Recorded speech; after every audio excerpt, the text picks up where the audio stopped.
Welcome everybody to the world of Pokemon. Yeah. This is the Mount Silver Podcast, episode 3. I am here. I am Mills. I am here with the Platinum Chanel boy himself, Jeff.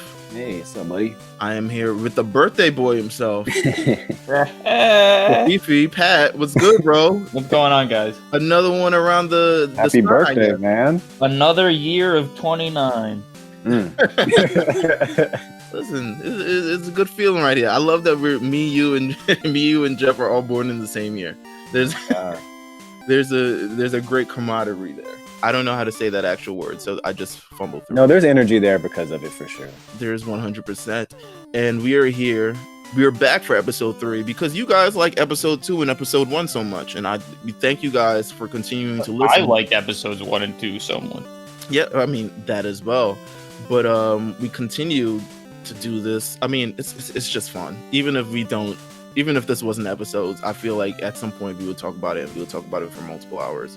So Yeah, definitely. I mean, you remember how this all started? that's true. Off the whim, off the the strength. whim, It was supposed to be like a lookout late fees type of deal, and then it ended up being a whole new type of thing that we Exactly. that we brought Very together. organic. Very organic. But with this, we have our first guest on the line, the first person who's been welcomed into the wonderful world of Pokemon. Holy Wonderful. shit. He's made his way up to Mount Silver. It is none other than RNC head honcho, Justin Davis. What is good, my friend? What's up? I am, just to be clear, I am the Giovanni of this podcast. Oh, No, okay. you're the blue and I'm red. I'm Giovanni. Why Giovanni is you the wanna be- coolest. He's the coolest fucking character in this whole series. Wait, Giovanni- Blaine is cool. Blaine is cool. Giovanni- There's some cool guys. To me, Giovanni is probably like one of the coolest, bad guys that this game has made. Still, Yeah, Oh, no one. yeah. I don't feel like anyone's touched him. Yeah, yeah, it's tough. It's tough. I couldn't even tell you the Giovanni. names of like another. I could tell you gym leader names. I love N. I thought. Oh N was yeah, okay, awesome. he was cool. But like, they're not really on the same level though. He just No. had a cool backstory. yeah, for sure. What's going Giovanni on? by this game is just a dad who doesn't take care of his child, and it ends up being the entire plot for this game. So, shout out to Which you. is fire. Let me tell you this right now. Well, I'll get to it when we talk about. Because here's the thing. I have so many stories about this game, and I think this is literally one of my favorite games like of all time. Definitely top 10, but a game that like really changed me as in my formative years as a kid as well. Well, let's talk about our first experiences with this game, as we were gonna do with pretty much every game that we go over. As you know, if you've been listening to from episode 2 and on, as we count down to the release of Pokemon Sword and Shield, we will get into every generation of game. That's right. That means next episode we will be talking about Ruby, Sapphire, and we'll probably touch on Fire Red and Leaf Green as well. The next episode of that, we'll head on to Gen 4 and we'll talk about Diamond, Pearl, Platinum, and we'll also talk about the incredible game that was Heart Gold and Soul Silver, maybe the Yes. best game of the entire series. And we'll Maybe. continue on and on and on from there on out. But first, before we get into sort of our experiences with Gold and Silver, we got a little bit of news, because since the last time we recorded this episode, Nintendo has announced the news for Nintendo Switch Lite. What are everybody's early thoughts? Are you going to get it? Are you not going to get it? What are we doing with Nintendo Switch Lite, honestly? I mean, I don't know if I'll probably get one at some point, but I'm not getting one right now. I mean, there's no point. I do have the regular Switch, but for the sake of like Sword and Shield, I thought about getting the limited edition one just off the price point. But I mean, I think I told you before, Mills, like it's whatever. I guess if you don't have one and you're not into like sitting at home playing your shit, I guess it's a cool cop, but I don't know, man. I can't It's people a little- not like, having little the big lackluster. screen option.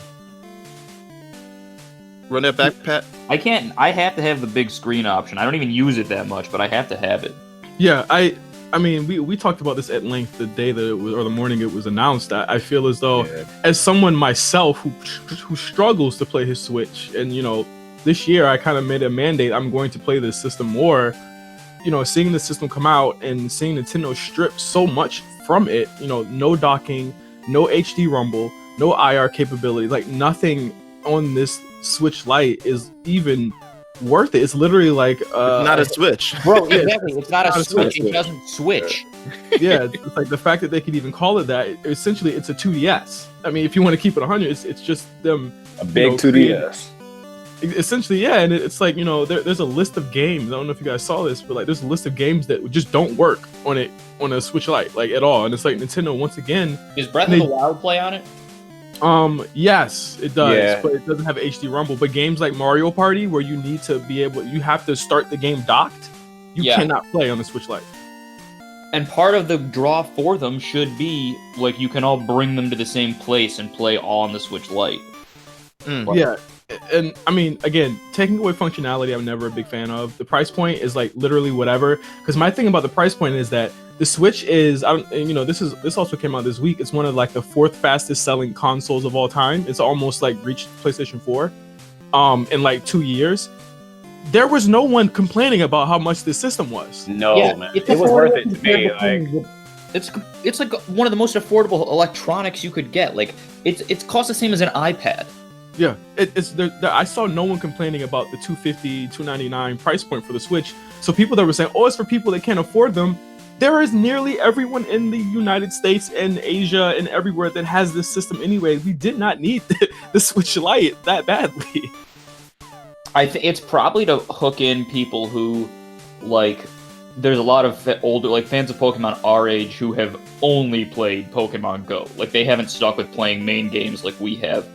And they think that maybe that audience of people will gravitate toward a Switch Lite. I don't know. maybe, but man, it's like that they can't. There's no way they control, the success level, whatever it may end up being, though. So like they had to be thinking this was going to work a large amount to. I understand putting it and tying it in with Pokemon, but I think that maybe Animal Crossing is going to work well on it, considering the time frame of having to play it. If Animal Crossing uses amiibos and does the IR stuff, then that's a big part of the functionality that doesn't work with the Switch. Yeah, I haven't played an Animal Crossing game in a long time, but I can't tell you how excited I am to play this, and I'm definitely going to be wanting to play it on the television.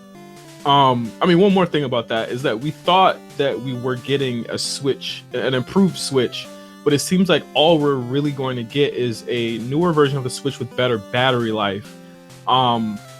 It's not moving me from having my OG Switch. Like I feel as though like Nintendo is making very strange, and they did this with the Wii. They more extremely did this with the Wii U, like out the gate. But it's like they do very weird shit when they start being really successful at something, and they do something weird that just completely turns people off. The Wii is such a weird time. Yeah. So many people bought a Wii back then. Like I know, right? And now it's like, what is it now? Like I have one in my closet right now. You sitting can next go to get the you one for about and I'll play $40 GameCube right now. before I play that thing. My job, the sort of health and wellness center of it, to get kids active, bought so many Wiis, and a lot of them are still in the box and haven't been opened and probably never will be open. And I'm just like, damn, the Wii. Like, It is what it is. what was that It wasn't about? cool. It just like was lame, literally. Yeah. It And was like, I'm a Nintendo stan, and Right. that thing was lame. it just is what it is. But the Nintendo Switch Lite, of course, lower price point. Strange enough, better battery than the original a little Nintendo. bit, just a little bit, Just a little bit than the original Nintendo Switch. I'm assuming when they eventually release maybe the Nintendo Switch Pro or whatever upgraded version of the Nintendo Switch, that'll probably be coming with a higher price point. It will also have this better battery and the better mechanics inside of it. They're playing very, and this is my last point on this. Like Nintendo is playing very, very risky if they're going to try and release that Pro around the same time as the Xbox and PS5. They should not do that. I think that if they're saying better graphics and you look literally right next to it and you got a PS5 or an Xbox or whatever with way better graphics than that, I don't think they should do that. I think they should just leave the Switch at what it is. There's always good to have an underpowered platform in the market. Like, I don't have an Xbox, I have a Switch. Right. Because sometimes I want to just play Mario. It's like they should just really not worry about graphics. They're actually lucky that they're not Exactly, a competitor exactly. in that. Nintendo doesn't have to worry about much when it comes to shit like that. Their games don't get crossed over on Sony or Microsoft. They have all their titles. So doing things that just don't make sense like that, it's like, just keep pushing. You got Metroid coming out, Animal Crossing, Pokemon, probably new Mario, whatever that, you know what they do, Mario Kart, all that shit, it sells. It always sells. And then like Justin said, they try to put an extra bow on it, and the bow is like, it's not that pretty. Nintendo Switch Lite. It is coming. I forgot when it's coming. Later this year. You know what? Pokemon Sword and Shield will be playable on it. You can play the entire thing on it. I guess it will not need the original Nintendo Switch like maybe Let's Go would. But yeah, that is it. Oh, they also gave were we on last time when they gave the actual legitimate announcement, Jeff, about why Pokemon will not be in Sword and Shield? We talked about it. You talked about it, that that it was essentially they had to recreate all these Pokemon from scratch, and the sprites are different. The sprites are 100% different. They're 100% original. They are not the same sprites as they were in Let's Go or any other game before that. We talked about Game Freak staff and the things that the fans were asking for or whatever was basically it just wasn't going to happen. They had to basically choose a pool of Pokemon to make this work. Right. Or else the game would not be released on time. They would spend their years, and the creator said we knew at some point we would have to go through this decision where every Pokemon wouldn't be in the game because they're almost approaching the 4-digit mark for Pokemon. It's ridiculous. We know at some point they wouldn't reach the game, but they want to ensure everybody. They pretty much lightly said like, no, they're still not going to be in the game. They've seen the concern, they've addressed all the hate, and they're like, but they're still not going to be in the game.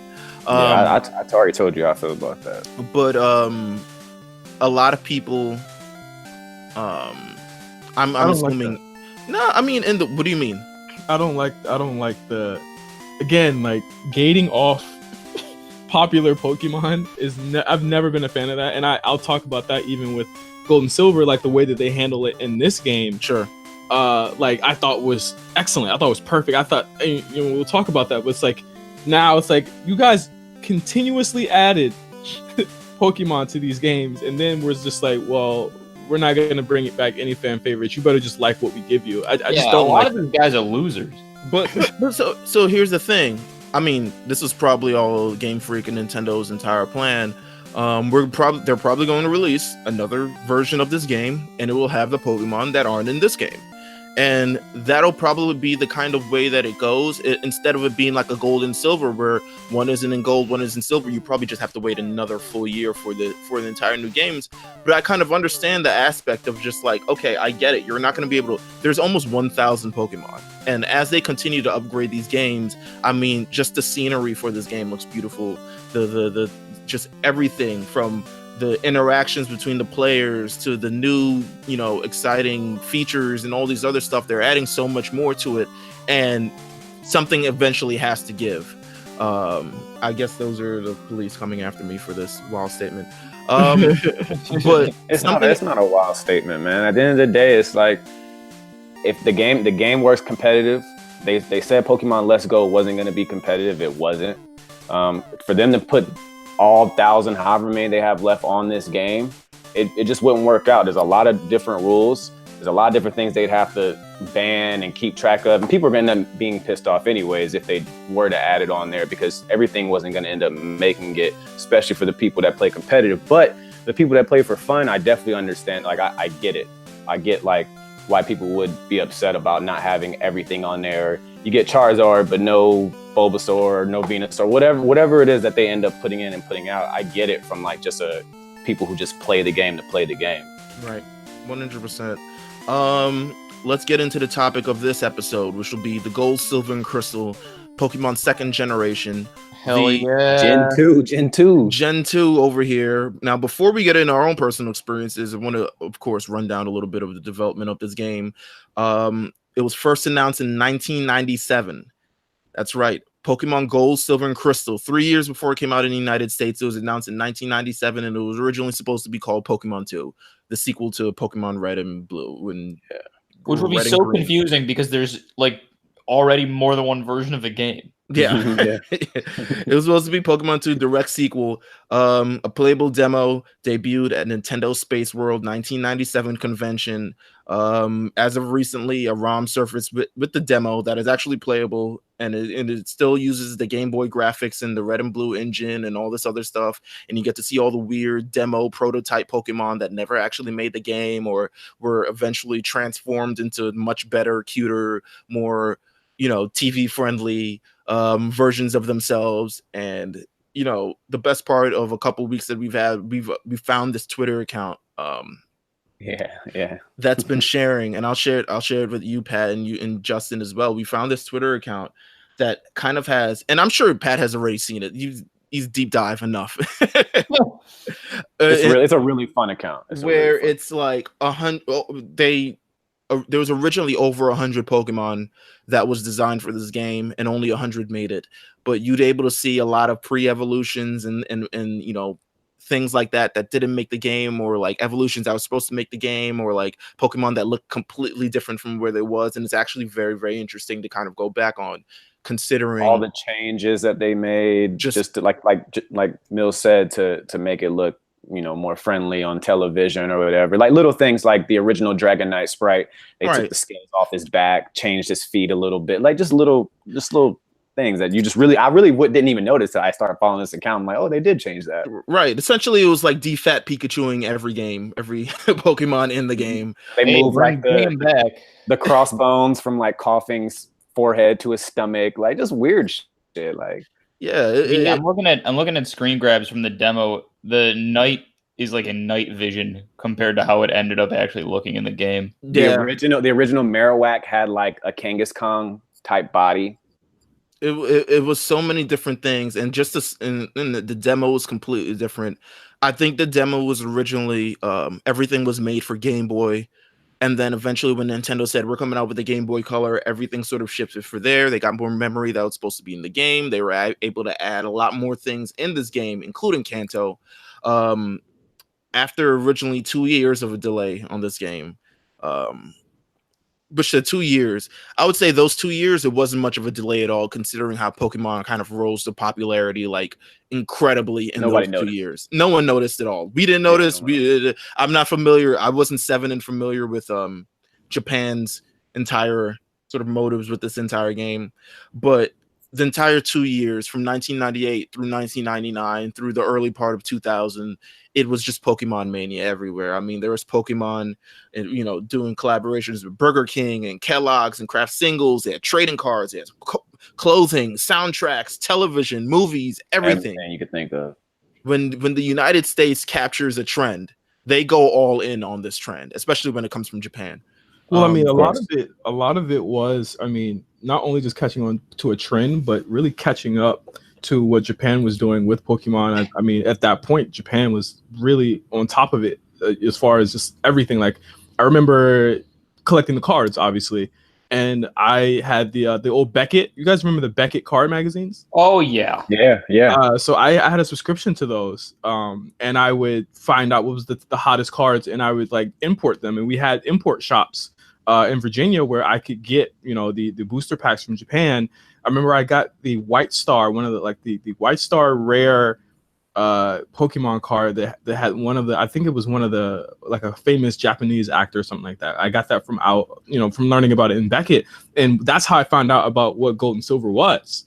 Because back in the day, we didn't have internet. It was like, how are we going to figure out about this? Find out about this. And I just remember, I think the first Gold Silver Pokemon card was Togepi. Yes. And it would probably have to be. and we thought it was Togepi, and it was Meryl, but they were calling Meryl Peekaboo. Yeah. And I was like, holy shit, because I thought 2, like, when you think of a sequel, you're like, okay, 2 is just going to be these characters, but different. Yeah. But then no one could have, possibly, at 12 had prepared me for what we would eventually get in Gold and Silver. The entire, evolution of this game. And I probably want to ask, what has everyone done with their Pokemon cards?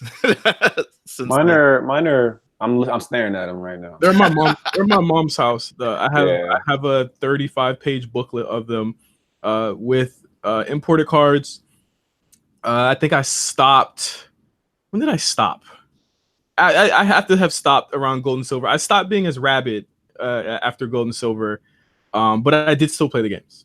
Jeff, I'm gonna need pictures of those. Just a heads up. Yeah, I'll send you pictures, bro. I got a good bit. Every once in a while, I got a 10-year-old brother, so he still buys them pretty religiously. So I'll grab myself a pack. Oh, I actually have a pack. I bought a dollar one from the store. Actually, I want to go get that pack right now. Yeah, open it live. Hold on, I want to open it live. Let me go get it right now. Actually, I literally have a store down the street called Super Games, and it's just like, motherfuckers go in there, play Magic, Yu-Gi-Oh, Pokemon. They sell them behind the glass counter. You could sell your cards, buy your cards. Like, oh yeah, it's just down the street. Super Games, man. Yeah, I remember. I think around this point before the game it came out, I was playing the Pokemon card Game Boy Color game. Oh my god, that game is so fun, Justin. And that game is so fun. The best way to get the best way to get the best cards was to continuously fight Ash. And you would see Ash, and like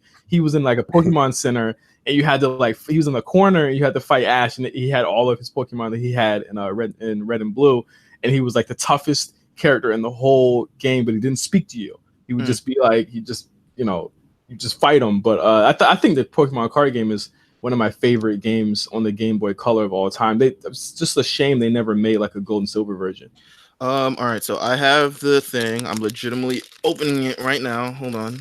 Let's see what you get. I need a scissors. Do you know how to flip him and put the best one behind him and do all that good shit? No. I'm not as cool as you. I legitimately. He did say he needed scissors. Yeah, I know, right? Listen, my hands are very sweaty. It's very nervous. It's very humid in New York City. Okay. All right. I hope you get a good holo. There's maybe a full art card. It is not. I don't. But we'll determine whether it's just a good holo or not. The holo is Golduck. So okay, then never mind. Yeah. So you didn't get no full arts. No full arts. No full art holos. Nah.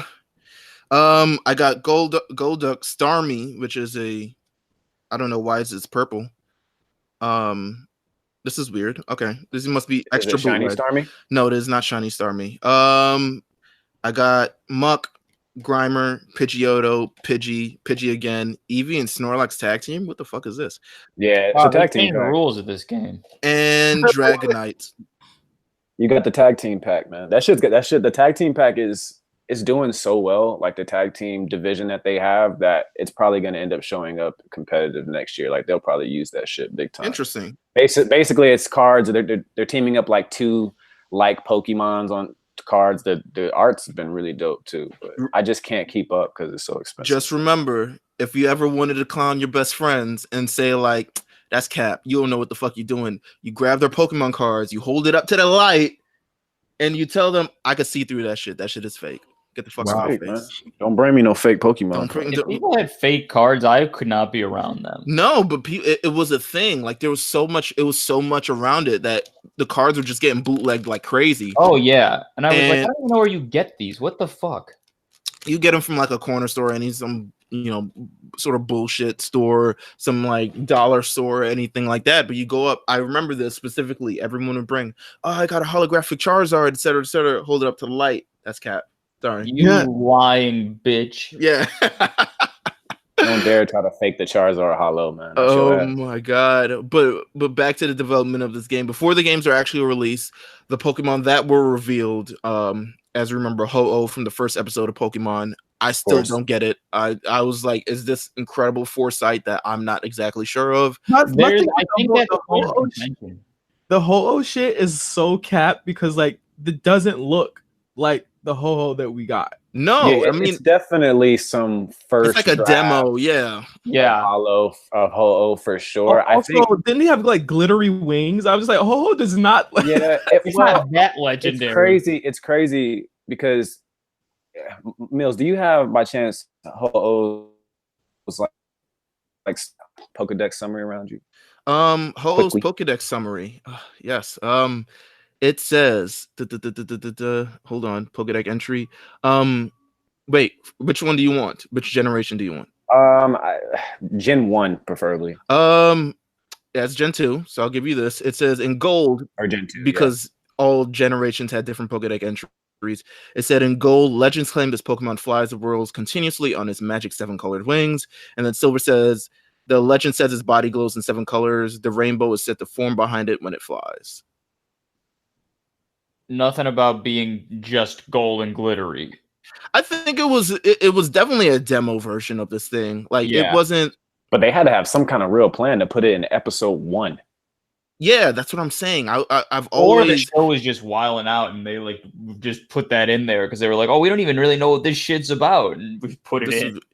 Actually, before let's not go much into that because on the lookout, this summer on the lookout, me, Jeff, and Pat will be talking about the first episode of Pokemon.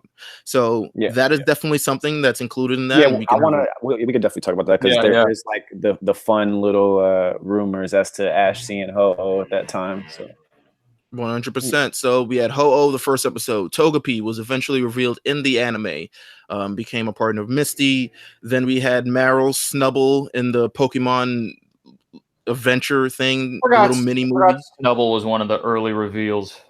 Yeah, Snubble, Dolphin. Why did I put Dolphin? Oh my god, Donphan. Oh god, I disrespected. Donphan had a holographic. That battle was fire. Donphan had a holographic card that came out early too, just as part of the promotion. And I gotta say, like, Nintendo's kind of like viral almost marketing of this game was ingenious. Like we were ready for every reveal here in the way I wish they still did that. And a lot of it was kind of just natural viral marketing because the stuff legitimately had to like make its way over from Japan. Like some of the leaks and shit that had like Cyndaquil in them, like that was just like some random magazine that, you know, somebody picked up when it eventually got to the US.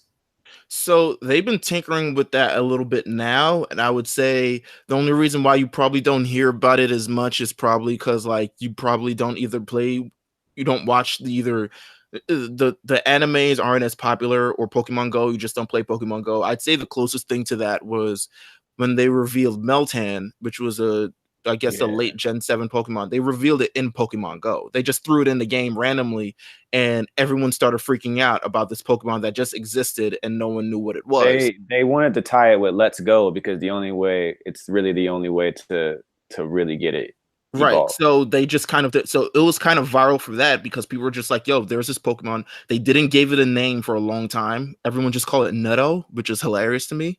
Oh, wow. I called it Nutto. Nutto is hilarious to me. But they did something like that, and it eventually sort of caught on. But they still do the anime things. As someone who, you know, stays abreast with the anime and continues to check in from time to time, they'll do it. You know, they'll include a Pokemon in the anime before you actually see it, but you kind of still know what it was because by that time the game has already been announced and you're already suspecting what everything is. Sometimes they fumble Pokemon too by making it. Like for me, I think Zygarde got fumbled. Yeah, I would say so as well. A lot of things. Zygarde was really cool, and they just didn't get it right. A lot of the movies and stuff now aren't really as popular, so no one really cares. But by the time before Pokemon Gold, right, before Pokemon Gold and Silver came out, the second movie had already come out in the United States. The movie with Lugia, that actually premiered in theaters, and that also debuted Ledyba and Slowking and Lugia, and it was really like this entire insane role of like marketing. Yeah, it is insane. And by the time the Johto part of the anime had already begun, you know, showing episodes and things like that. So by the time you got to this game, and this game released in the United States or in North America, October 15, 2000, you already knew the Pokemon. You already had the connections with them from the anime. You had connections with them from the movie. You knew who you wanted on your team. And at this point, it was really just a waiting game to determine how everything was and how everything would be moving forward. It's fucking crazy. Pokemon Gold and Silver in its first week, so 1.4 million copies. Huge, platinum, man. No features.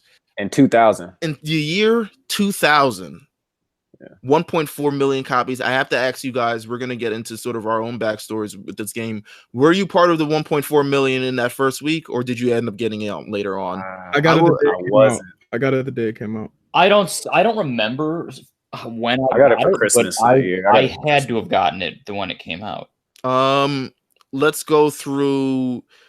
We can go through sort of everybody's stories. Jeff, what is your first initial just remembering getting this game?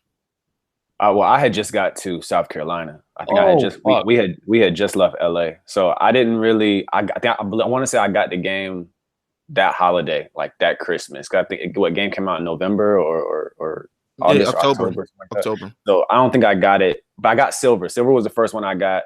That was actually one of the first releases where I didn't get both games. I did end up getting Crystal, later. But Crystal, we talked about before the show. Crystal had that dope ass cartridge, man. Oh my God, it was good. But I had just moved to South Carolina at that point, so it was very strange for me. Right.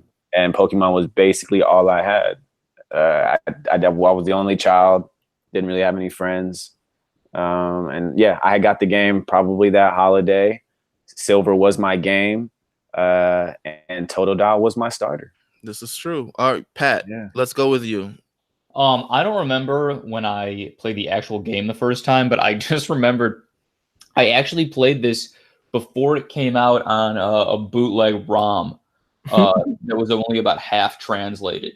One of my friends in 1999. Yeah, baby. I mean, I was on like Napster and shit pretty early because of my dad, but also because Pat is white. Yeah, that too. And my friend, also white, also white, and it's like I got this ROM running like a half translated version of it. And I'm like, what the fuck is a ROM? Mm-hmm. And this guy, who will never hear this, but luckily never became like a school shooter or anything, but he hooked me up with the ROM, and I played it probably up through like the when you have to wake Sudowoodo up with the watering can. I probably played it about a little past there with half the dialogue being in Japanese or more, right. On a computer that was like it was probably buggy as hell, but it just looked so weird on a computer and like night mode and shit. But I didn't actually remember that until like 10 seconds ago. So that was my first experience with it. I want to talk about emulators and ROMs, but we'll save that for the next episode because I feel like that's really when the entire that's when by the time Ruby and Sapphire come out, ROMs and everything had been just so it just exploded from that point. But Justin, what are your memories in terms of getting this game? Now, Pokemon Gold and Silver came out on my little brother's birthday. He was born on October 15th, 2000. Wow. Pokemon baby. Yes. So at that point, I was, I thought that I was going to be the only child forever. My sister had just moved out in June, and I was told literally the next day that I was going to have a little brother. And so I had gotten, allowance. I was still getting allowance at that point. I was 12. And so at one point I was like, seeing as though I can't play video games during the week because of school, mm-hmm. I was like, and this game obviously came out on a Tuesday. I was like, I need this game. I got a Game Boy Color. I got Red. Like, I need this game badly. So I was like, I asked my sister, can you take me to GameStop? And she was like, if you buy a game and mom doesn't know about it. So she was basically like, you're taking advantage of the fact that mom is in the hospital mm-hmm. to buy this game. So I went to GameStop, and yes, I did buy Pokemon Silver with Lugia because Lugia to me was it EB Games? Yeah, it was EB Games. I'm sorry. It was I was just curious. Wait, actually, no. At that point, it was probably an electronics boutique. No, it was EB at that point. No, it had to be EB Games. Had it made the Switch? No, not everyone in Virginia had made the switch yet, because we still had Babbage's and shit. Yeah. But so I copped the game, and I had to sneak this game and play it because no one knew that I owned it. Because like when you're a kid, those types of purchases have to be cleared by an adult. Oh yeah, 100%. And to this day, I still don't think that my parents knew that I bought Pokemon Silver, because I would literally only play it like really close to my face, or I wouldn't I cover up the because the Game Boy Color, you can see the cartridge, and the Silver cartridge is very glittery and silver. It's glittery as fuck. Yeah. So yeah, I copped Pokemon Silver, and my starter was Chikorita. All right. Pat, what was your starter, by the way? Probably Cyndaquil. Okay, we got all three. My entire ordeal with this game is just very, very simple. I wanted it. My dad got it for me. I legitimately remember I had a bunk bed with my sister, and I just remember for the first day getting that game, sitting down in front of that bed for hours playing that game, and just like 3 hours, and I was just like, oh well, at that point I was getting sleepy. All I had was this little lamp, and it was just me playing this game, and it was like, all right, setting it up. And by the time I already started, it was night in the game. I was like, this is so fucking cool.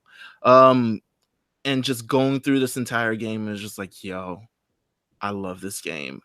And I couldn't even tell you the feeling I had at that point in time. it was just when I get the game, and it's legitimately every year that I get the game, it is the same thing, except when Sun and Moon came out, which was a little bit more.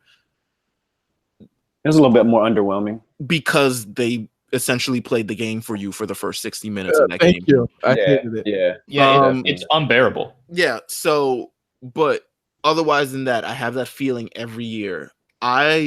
Every year, that Friday, whatever it is, I'm taking off work to play this game.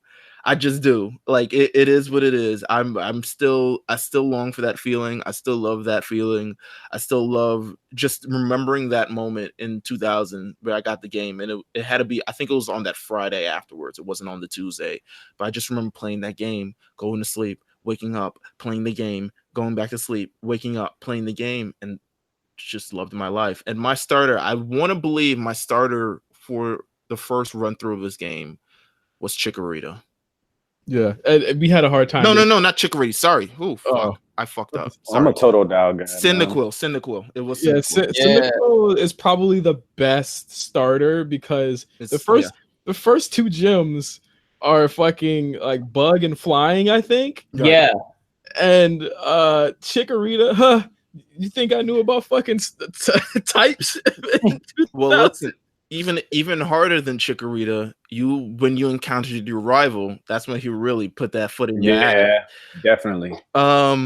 We did our starter check. I think if we had to pick the best starter out of the three, even if it's the one that you chose compared to most of them, what would you say is undisputedly the best starter of the three? I mean, honestly, we gotta look at those final. Now, first of all, it is Gen 2 starters. It is OD. Gen 2 starters are very good. Very strong. Very they are good from a design standpoint. Like they did really well. They still hold up today. I am not a fan just of how kind of like, to me, they're kind of like lame. I mean, there would get lamer starters. Don't get me wrong, but in terms of just gold and silver. Gold and silver, fucking Sun Moon. Sun and Moon, yes. They would be lamer starters, but to me, outside of designs, I hate these starters. In terms of their moveset? Stat-wise. I think, you know what? I'm so spoiled by everything. I think the moves suck. It's essentially like you get the moves that you can, and that's a large part of why I dislike these starters. It's because the moves kind of suck. But go on, Jeff. Go on. No, I'm just saying, like in general, if you look at Totodile, Cyndaquil, Chikorita, the starters after Gen 1, because at that point, when Gen 1 ended, we didn't know how the next game was going to go. We didn't know if they're going to keep the same format. We didn't know if there's whatever's new design. And these, they weren't super animalistic, which I mean, obviously Totodile is a crocodile, but Cyndaquil, Chikorita, I don't even know what the fuck Chikorita is. I think because she blooms. Like her second one is kind of like the third stage is fire. Yeah, it's like a dinosaur. She's like a dinosaur type of deal, like a leaf dinosaur. And then like Cyndaquil is an anteater that evolves into whatever. Like then he's like a bear. Typhlosion. Yeah, Typhlosion. Typhlosion is probably he's the coolest looking. He's the really cool. Yeah, according to Bulbapedia, Typhlosion is based on a honey badger. So it is a badger. Okay. I mean, I guess. Yeah. That's okay with me. Yeah.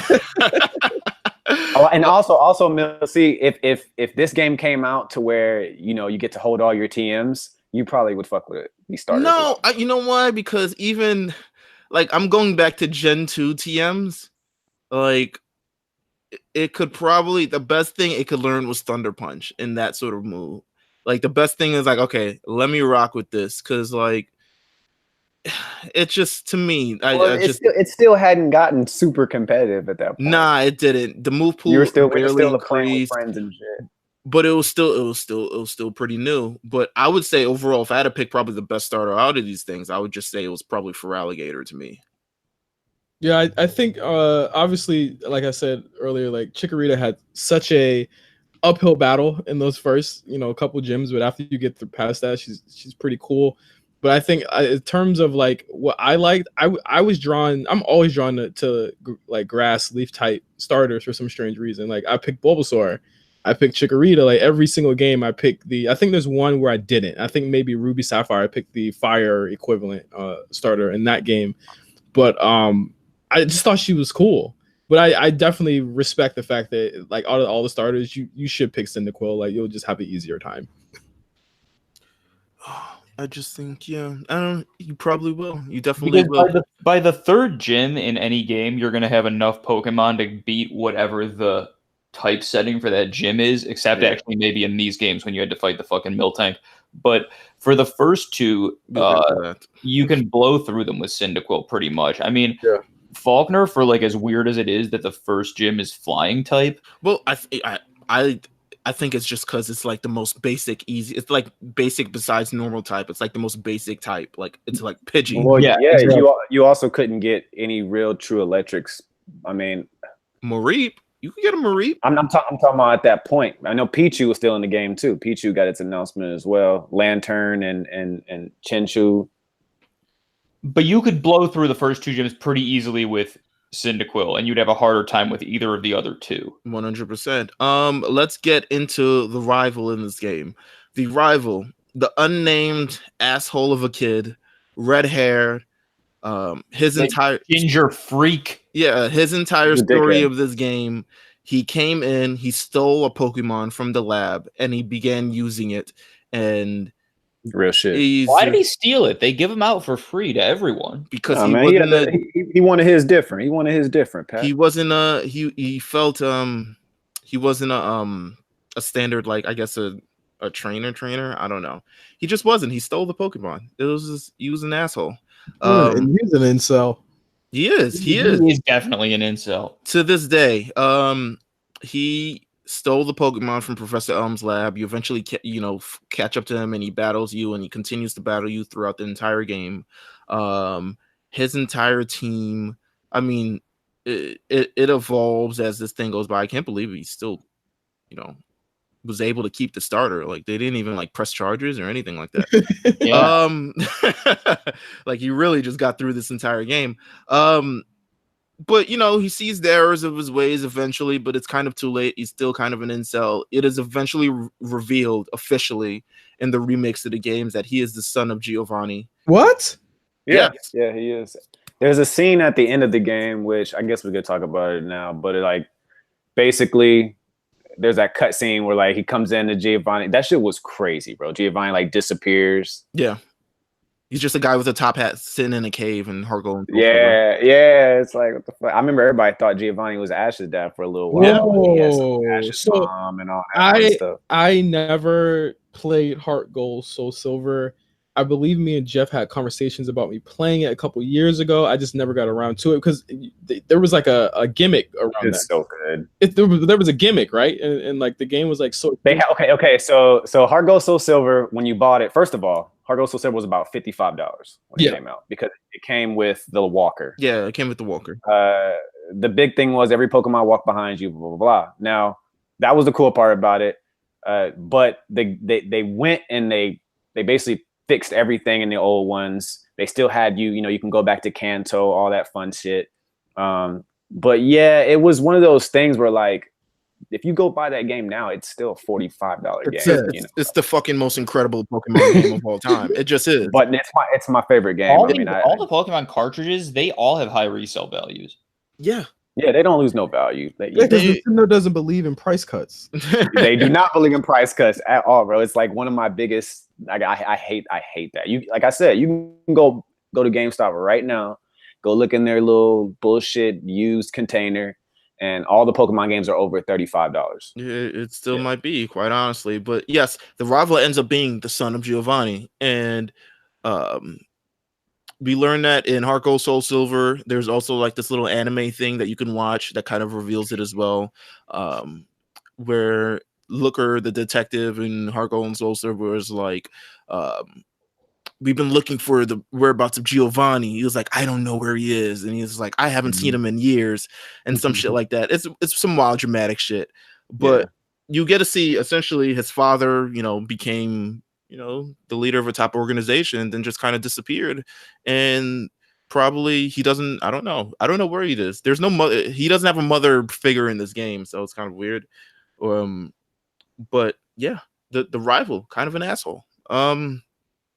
Good. We need more of that. I know they've actually distanced themselves away from that tremendously, just based on kind of how society is now. They've done away with the more, I mean, they're rivals. I mean, I guess they're rivals, but they're like friends, really. They're like, nowadays they're just part of your journey type friends. It's not really a lot of asshole things. They're more just like dweebs. Yeah, you're cool with one dork, like the fucking the people in the last one. The girl with the fancy hat and the Hawaiian guy. They were maybe two of the worst characters in any game I've ever played. Please invite me to the Sun and Moon hate session, because I don't even know if I want to talk about Sun and Moon. Like, we will get to Sun and Moon, and we will talk about it, and we will just explore the things that they've done wrong by this game, and the things we can hope they've fixed by the time it reaches Sword and Shield. But yes, the rival aspect of it, in terms of the asshole rival, is all but gone in this game. It's even gone in the anime. This doesn't really, I mean, it's kind of still in the anime, but like not really. The last kind of asshole they did was Paul, and Paul was incredible. Let's see. The story of this game. So the story of this game, I don't think I want to go through the entire walkthrough, but I just want to know everybody's kind of like favorite moments or most memorable things of this game. If I had to start, I feel like we're all gonna say the same thing. I think that there is an undisputed moment. To me, at least, like there is an undisputed moment in this game, and I think we're gonna talk about this at length. Justin, I think I know what you're talking about. I mean, like, no one, again, in an age before the internet, where we didn't know anything, and we weren't prepared for anything. We didn't import this game. We were children. Sure. You're talking about Kanto? Yeah, where it's the moment where you sailed to Kanto, and when you listen out of that cave, and you realize where you are, and you pop. Justin, listen, bro. I'm telling you right now, to me, that is flat out one of the best moments in Pokemon gaming in general. Like, because it's one of the best moments in gaming ever. It ruined because a lot of other. You don't know. It's like he said. We didn't know. We weren't on. There was no Twitter. There was no strategy. Like a motherfucker. You just did it, and you couldn't believe it, and then you realize you get to actually go through the entire thing. Through it. That's one of the reasons I wanted you to play Soul Silver and Heart Gold, Justin, because like it's the same thing, like, but it's like they fill it up, it's just full. Yeah. Because a lot of what Kanto is in the originals is really fan service. So a lot of you go back to see if like the move deleter is still there, or like certain people that you remember for the original game is there, but it's not a lot. Like obviously the story is you have to go get those gym badges as well. But they kind of manufacture a story around that. But it's also like crazy that they literally remade the first game almost damn near in the second game, and it's a feat that like I would love to hear the story behind. Yeah, exactly. I would love to hear the story behind it. But just realizing and recognizing that these worlds are connected is one of it's one of the first times in gaming I can ever remember anything being like that, where it's like, yo, this sequel is really a sequel. And Ash really does exist, and where is he? It was. That's the other great moment in this game is when you get up there and you're fighting a level 80 Pikachu. I'm about to say Mount Silver. This is look, another thing that I just like. This is really, if you really want to look at it, this is Team Rocket's kind of finale. Like after this, it's they move on. So here's the entire story with that game, right? And it kind of goes back to the Pokemon 2 Pocket Monsters too. And I was initially going to get through this in the internet research part, but they originally thought this game would be the last game that they made from this series. They thought it was going to be a wrap after this, until I'm pretty sure Nintendo was like, excuse me? Like, no.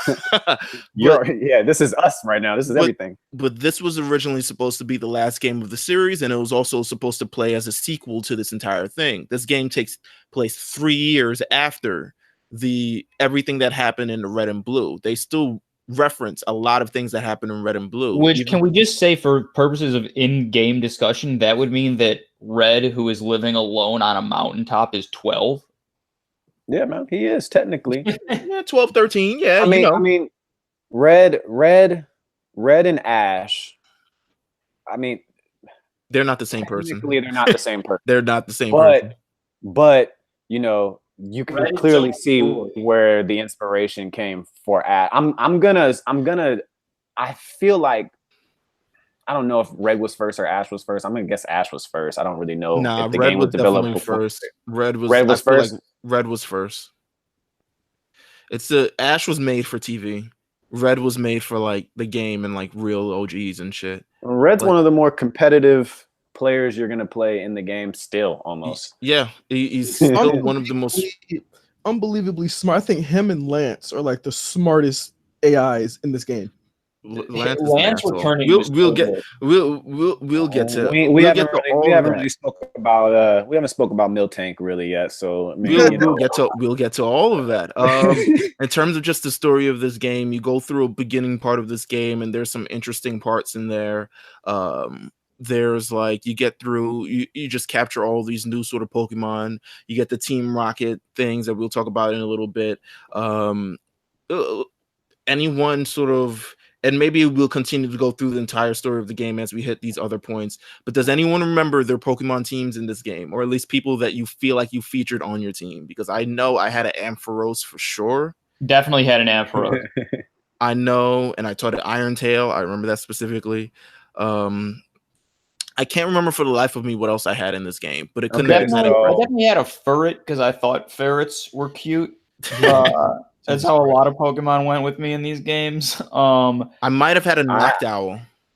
See, I had Skarmory because I thought Skarmory was awesome. Skarmory, but you couldn't get that till the end of the game, though. You couldn't get to the end of the game. Well, I'm one of them niggas though. I'm one of the niggas that literally put their starters up to fill my team how I want. Like once it's all said and done, like I'm just like, all right, let me just get what I'm going for.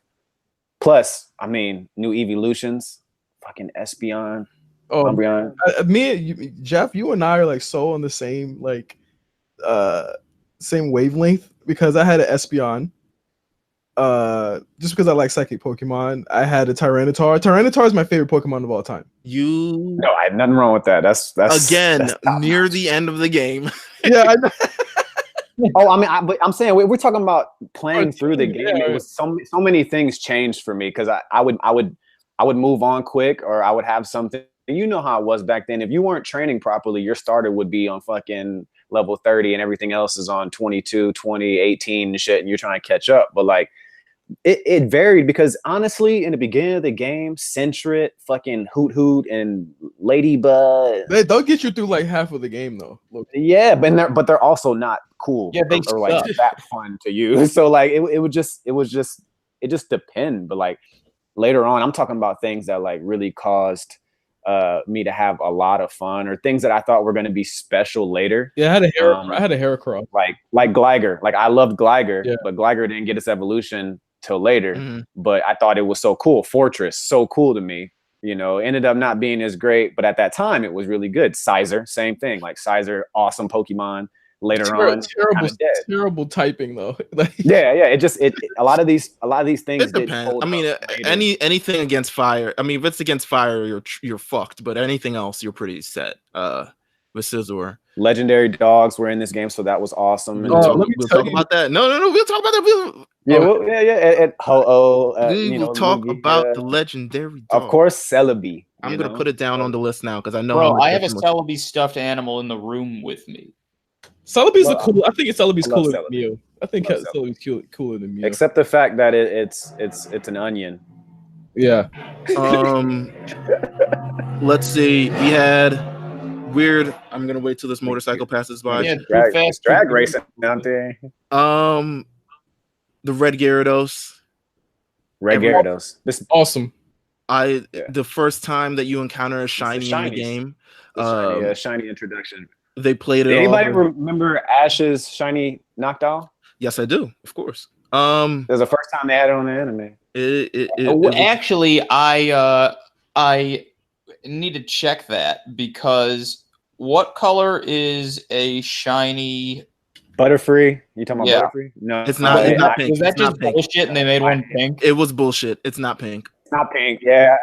It's bullshit. They just had a female Butterfree on that episode that happened to be pink, but shiny Butterfree has I guess they green wanted eyes and like it. pink feet. That was the show wilding out like with the Ho-Oh, the fake Ho-Oh. Yeah. 100%. No, exactly. That Butterfree only exists like it'd be awesome if they were to use that, put it in the game or something. But yeah, it is interesting. Red Gyarados we have in this game. Sudowoodo. First little replacement for Snorlax, basically. So many event Pokemon. First little. I can't cut this. I can't cut through this. Like, why? I have to get a pail of water to sprinkle on this thing to be able to battle this thing. Then he wants to run your fade after you do it. And it's of course. Sudowoodo is not a bitch either. Like that's the because issue. You think it's grass. And it's not a grass. It's a rock type. It is a rock type, motherfucker. When that shit uses low kick on you, I'm like, what the fuck is going on? It hurts. Sudowoodo was an interesting one. Trying to remember else. We can Unknown. I hated Unknown. I'm not a fan of Unknown. I'm not a fan of Unknown either, but I've never seen. That's the first time they started really showing, technically forms in a sense. I mean, there's A through Z. I mean, there's just that many. There's babies also. So.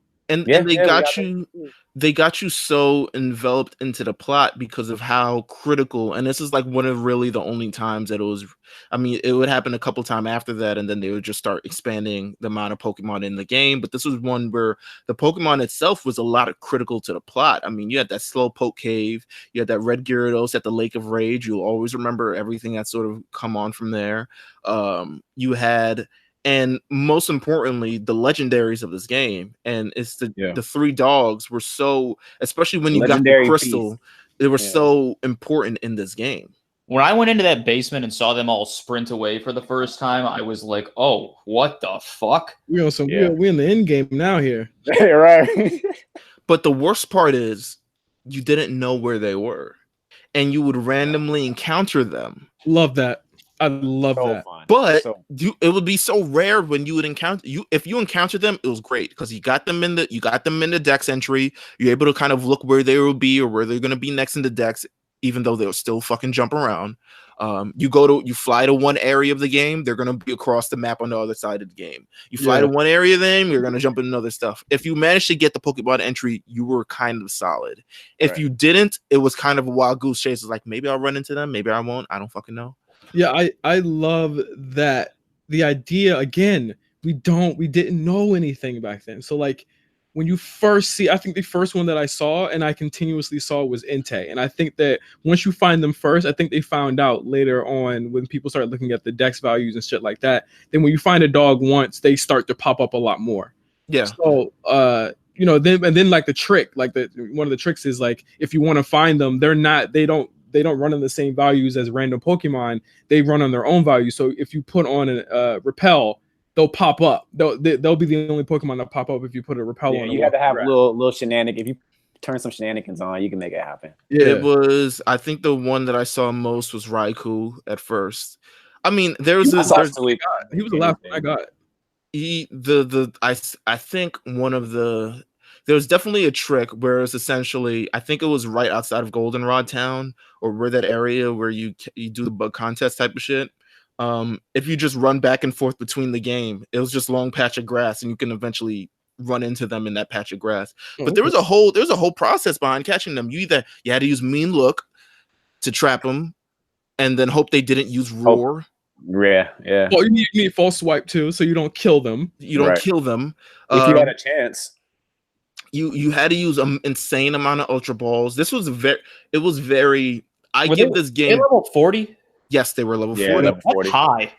Yeah, it was. I mean, I give this game a lot of credit because compared to the 3 legendary elemental legendaries of the last generation, which were just kind of there, it was like, oh, you heard about them. It's like, oh, let's go catch them. These were more intertwined into the game. These were more. Their story was great. You know, it's like three unnamed Pokemon perished in a fire in this tower. Which also there's a really cool. Like a really cool conspiracy thing that it's a Vaporeon, Jolteon, Flameon that got killed in that fire. But anyway, that's a whole nother story for another time. That's dark. That's very dark. Yeah. No, I'm serious. Check it out. It's on the internet all over the place. But Vaporeon died in a fire. I know, right? So it's like, and then they all came out, and then they all came out as like these 3 legendary beasts. Because they were resurrected, I think, by Ho-Oh and Sacred Fire and something along those lines. I mean, that's a story that's going to be told, and it's actually told a lot more deeper and more, stronger in the Pokemon Crystal version, because they were so. I mean, the Suicune and the 3 dogs were so prominent in that game. But Pokemon loves killing Pokemon in towers.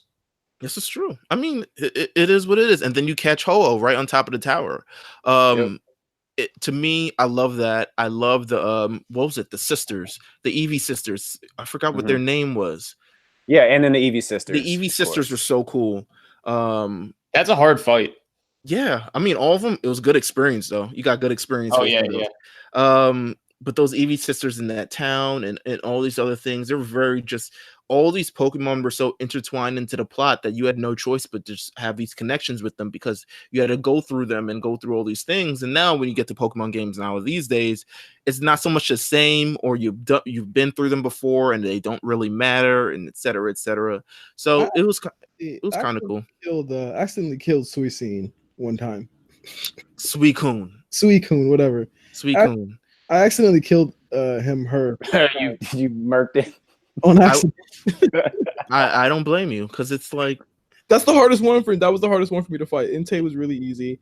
Suicune is like, if you look back on it, besides the fact that Entei got the movie and Raikou is solid competitive, Suicune to me is like, because they put it on Crystal, and look, that shit is just like godly to me, man. Yeah. It's like bigger than Lugia or Ho-Oh to me. Who was the best dog?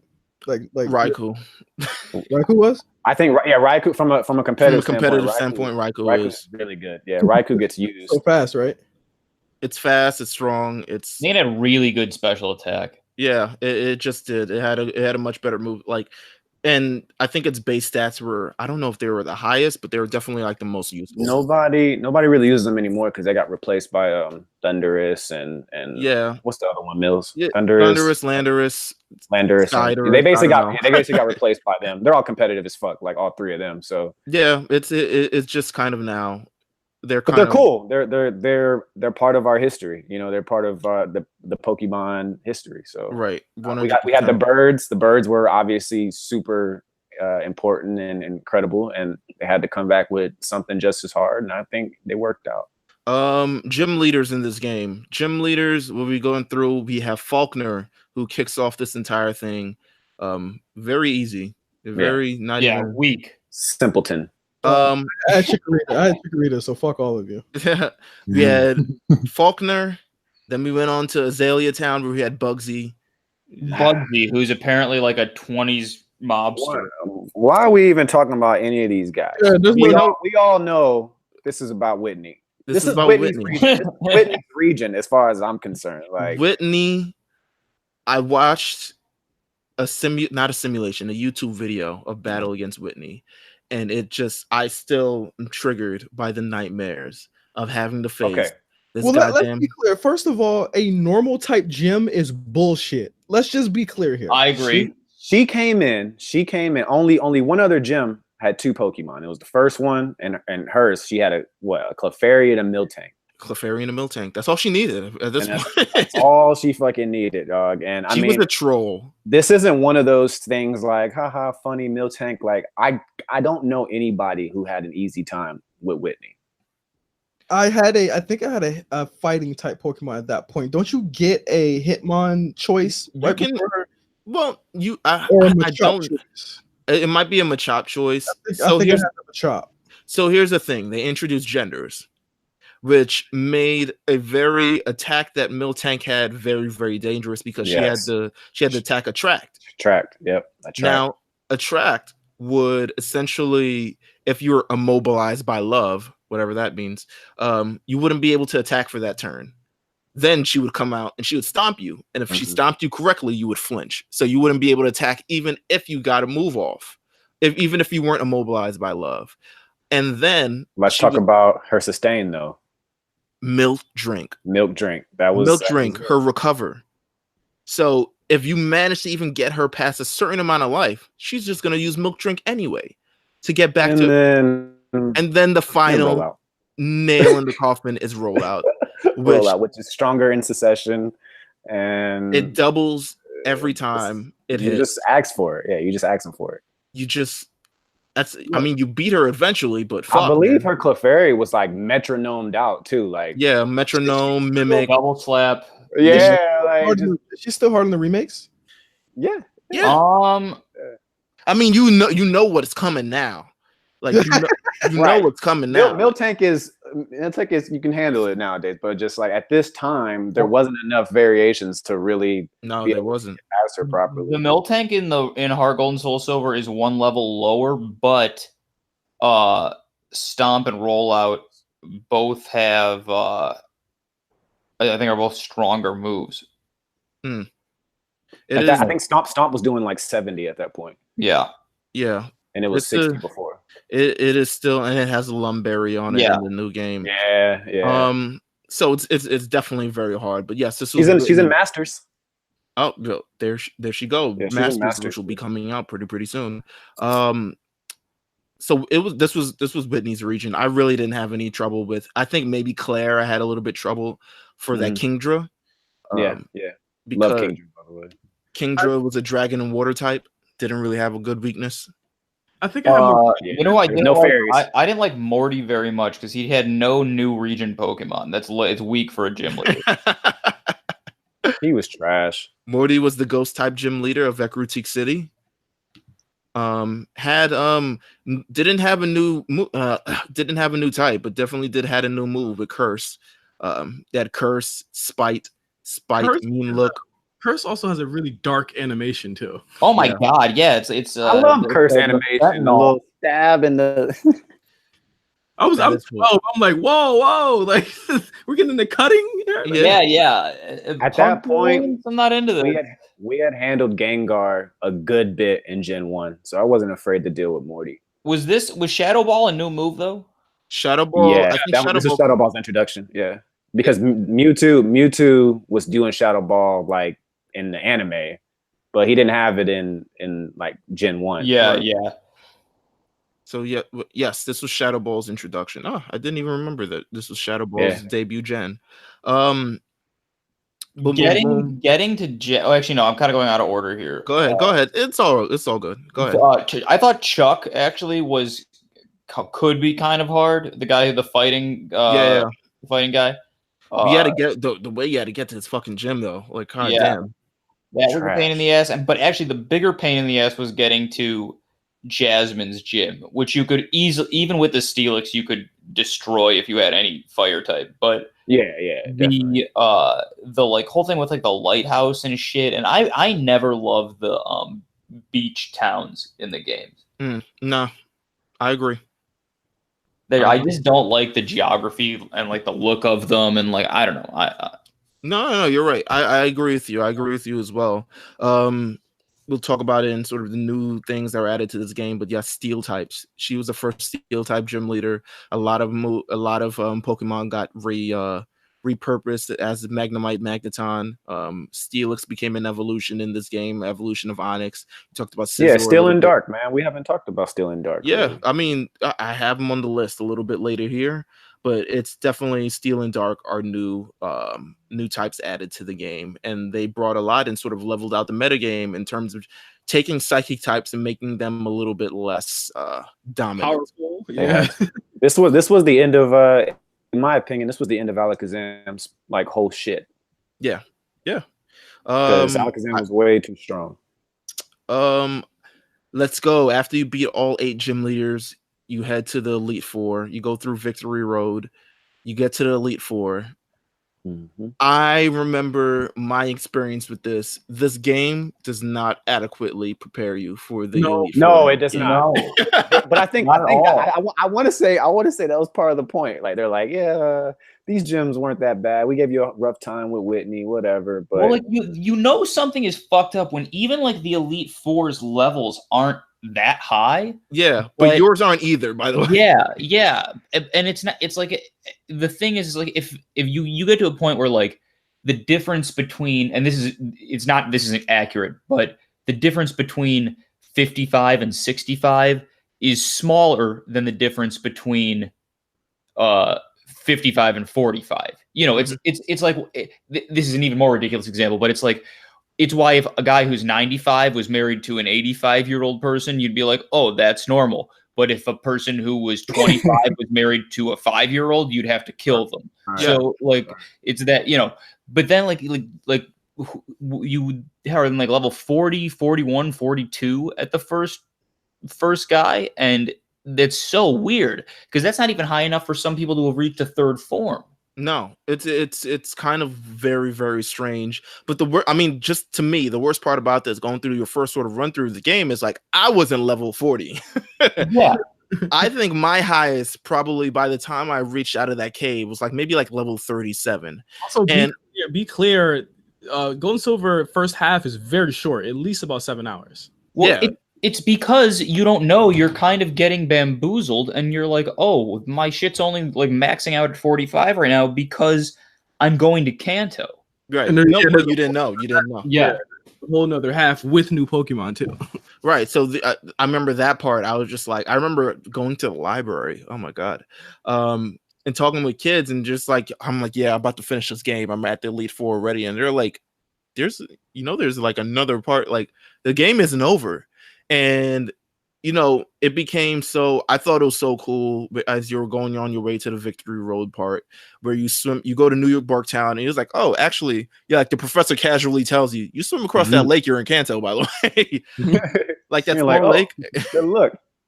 And then someone approaches you, is like, you've reached Kanto. Welcome. This is a very quaint thing. Let me just say that Koga gave my ass the business. Really? First time. Oh, I loved him. New Koga. That was badass. Koga, yes, repurposed as an Elite Four member. See, nigga, Koga. Okay, bro.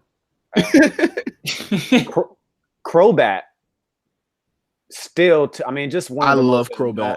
No, I know I love Crobat too, but just one of the most annoying things. He had an annoying set. He had his Venomoth was still fucking too good. Fortress was a bug steal, the first of its kind. Muck has always been difficult. Muck is difficult. Yeah.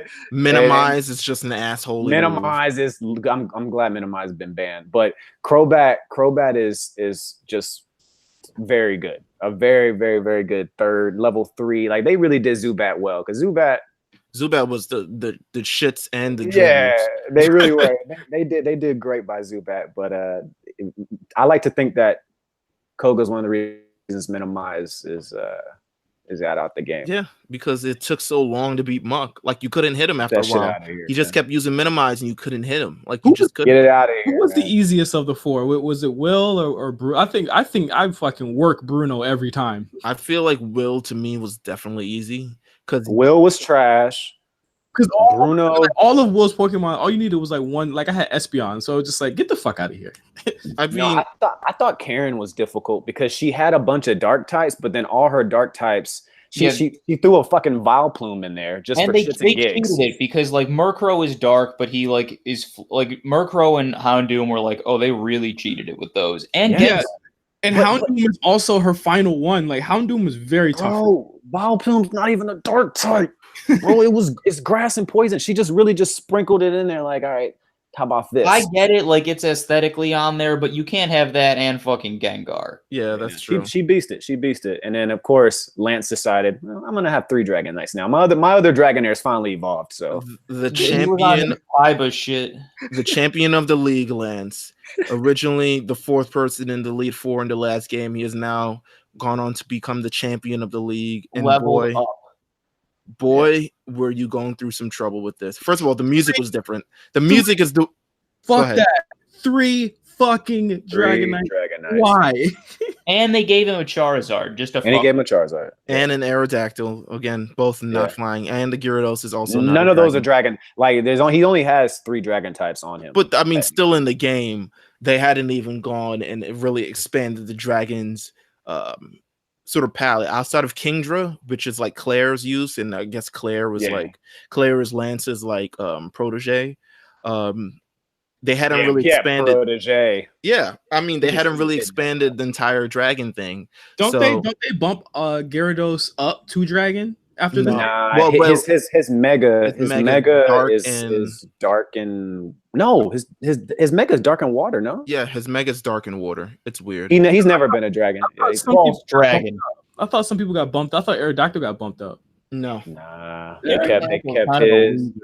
Aerodactyl's mega is really good. But other than that, Aerodactyl is just Aerodactyl. But it's like I feel like they didn't want to bump anybody to Dragon because now Dragon has been weak. They basically did to Dragon, a few gens ago what they did to Psychic and Gen 2. And it's just like it's not. You can't. It's just too OP. We gotta level you guys off a little bit. It's not scary anymore. It's not scary. That's why Lance is basically fucking retired, man. You don't be seeing Lance no more, man. Yeah, he can't get past fucking. He can't get past Lolan Raichu. He can't get past a bunch of things now, man. Lance, in conjunction with the music that changes, they always do the champion music where it's like dun dun dun dun dun and some shit like that, and he's like, oh shit, my heart is pumping crazy. I might make a wrong move in this shit. I was like, wow, I'm about to get worked. His team from level 44 to level 50. His Dragonite, all 3 had different set of moves. One had Blizzard, one had Thunder, one had Fire Blast, one had Outrage. Outrage, a new scary dragon move that's still scary to this day. It is. Especially if you're running them berries, boy. All of them had Hyper Beam. Because Hyper Beam was still like the one. Still the hotness. Hotness back then. But yeah, the Elite Four was no joke in this game, and you were severely underleveled for a large part of this game. If you were savvy enough, you could still manage to beat them. If you had a couple revives, restoreds, and you had a couple Pokemon that you knew was just like, all right, you're gonna go have to die so I can revive this other thing. I'd say you can get across it, and especially just Ice Beam was your friend against Lance. It just was. Lance did hyper potion though. Yeah, he did. The villains in this game, Team Rocket. Rocket clearly reeling after Red. Clearly. The one-man assault. Yeah, like for years, like they were like, "Yo, we got to get back on our shit." Like he literally like Drake to good music them whole. Like all of he came, he built, he destroyed it single-handedly from a child.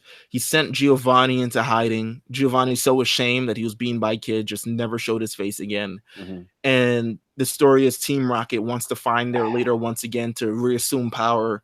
They go to the Johto region where the Goldenrod radio station has the most, I guess, influence in this entire game. They go throughout the airwaves. They start telling people like, listen, this is a Team Rocket town now. Like Johto belongs to Team Rocket. We're using our waves to make Pokemon evolve into weird, strange ways, like making them shiny, See what they're doing in Pokemon Go right now. What happened?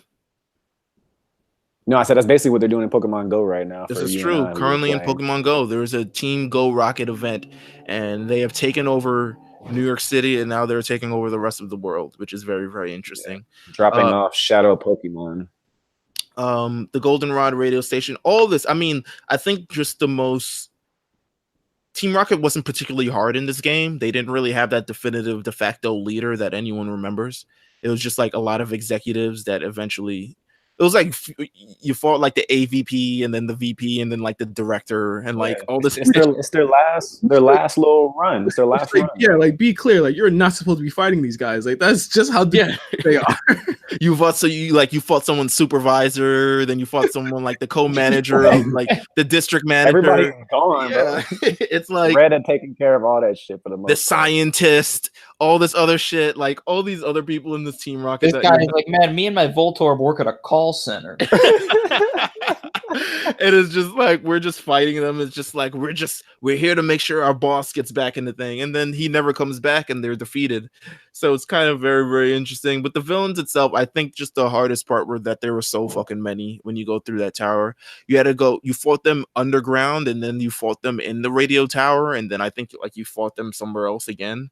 No, you fought them in Mahogany Town in that underground bunker type of shit, and then you had to go back to Goldenrod, fight them somewhere else. It was a whole deal. You had to fight a whole bunch of Team Rocket. Still, none got you to the level to prepare you for the Elite Four ever. Like it just didn't. Yeah, you were fighting a bunch of like coughings and Ratatas and shit and Raticate. We talked about Kanto a little bit. Kanto is super exciting, especially when you beat the Elite Four. You get that ticket on the SSN, which is just a great name to hear. And it says, okay, we're gonna drop you back at Kanto. Or was it the SSN or the ticket, the train ticket? I'm about to say I don't know. I can't remember. I think it was the bullet train. It might have been the train as opposed to like but I feel like it was the SSN. I don't remember though. But either way, we got to go back. We got to go back. We got to go back to Kanto. It was great seeing everybody whooping their ass once more time. One more time. Although the selection was the SS Aqua. There we go. The SS Aqua. It was like high speed. Yeah, high speed shit. Just I was like, a boat this big shouldn't go so fast. It's Johto, baby. But Kanto was a great surprise to the game. It's still one of the things that makes this the best game ever, for being able to connect regions and go back to regions as well. And the thing is, like, throughout until Gen 4, all of these regions are still connected. While they're not like explicitly talked about in the games, the Kanto, Johto, Sinnoh, and Hoenn region all represent an area in Japan, and they're all connected somehow. Then they started going international. Yeah, then they kind of gone international, so you couldn't really do that. But that's why some of the new Pokemon aren't in the new one. You can't get them through customs into the UK. That's exactly. No, I meant that honestly, that's how they decided to separate it. You know, giving new physical differences because they're in a whole different region. You know, you may see the Pokemon that you saw in Gen 1, it's just going to look different, you know. Pokemon Crystal. Yeah. Pokemon Crystal was introduced in the year 2001. We're actually, as we release this episode, which will be released on a Tuesday, yesterday was the 18-year anniversary of the release of Pokemon Crystal. Shout out to Pat for pointing that out. Shout out to hopefully somebody buying this for me on my birthday. Oh, please do. Like whenever it came out. I never played Crystal, and I never copped the re-releases ever. Oh, it's so good. You know what, Justin? Crystal's on the eShop if you still have your 3DS. I don't know if you do, but it's on the eShop for like $10. Yeah, I do. I don't know if I'm gonna. No, I mean, I'm just saying, it's on there. Crystal is good. I'll tell you a few reasons why Crystal is good. First of all, the story of Crystal is a little bit better than Heart and Gold Gold and Silver, which is like even crazy to think. But they've like essentially intertwined the legendaries a lot more into the story. Suicune, Raikou, Entei, all major parts. You have to catch all three before you encounter Ho-Oh or Lugia.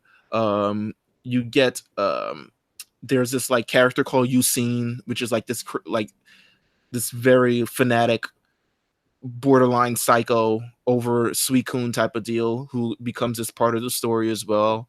You get to play as a girl in the game for the first time. That's interesting. Let's see. Pokemon sprites are now like GIFs. They move. And a lot more different things. I mean, I think Pokemon Crystal, while it wasn't as promoted as the other games, especially because it's cartridge. It looks fucking awesome. Yeah, it was so good. And also, it couldn't be as like it wasn't as big to the other two as Yellow was to Red and Blue, because Suicune wasn't Pikachu. No. Yeah, plain and simple. It just wasn't. And it was, but it to me, I mean, I played this game via emulator and ROM. So that was my introduction to this game, but that's the cops coming to arrest you for saying that. So I heard. but I love this game. I love this game so much. Yeah, fun. I'm sure they'll remake it eventually. Just because they've already made Heart Gold. I honestly think that their remakes are going to be featured like Let's Go was. I don't think they're gonna spend a lot of time doing remakes similar to like Sword and Shield anymore. I really don't. Let's talk about the new mechanics for Gen 2 before we sort of get to the internet research. As we talked about before, the new 2 types, Steel and Dark, inserted into the meta game to sort of balance everything out. Dark became a very prevalent type. Steel, very much so more on the defensive side of the spectrum, not really an offensive force until maybe we get to this gen. Who knows? Sprites are updated in Pokemon Crystal. Their color for the first time. We get to see the color of the Pokemon in the game. They're not just red and or blue sprites. Tinted. Yeah. Shout out to the Game Boy Color for making everything so cool. The Poke Gear.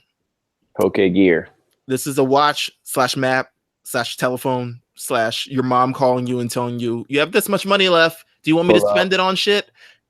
or trainers hitting you up saying, "Come back and train me right quick." They call you way too much. Well, that one trainer calls you way too much. Get it out of here. You ain't lying. But it was an interesting mechanic. It was new. Of the game. It was just like, yo, we've got a bunch of Venonat on Route 26. Like, you should come over now.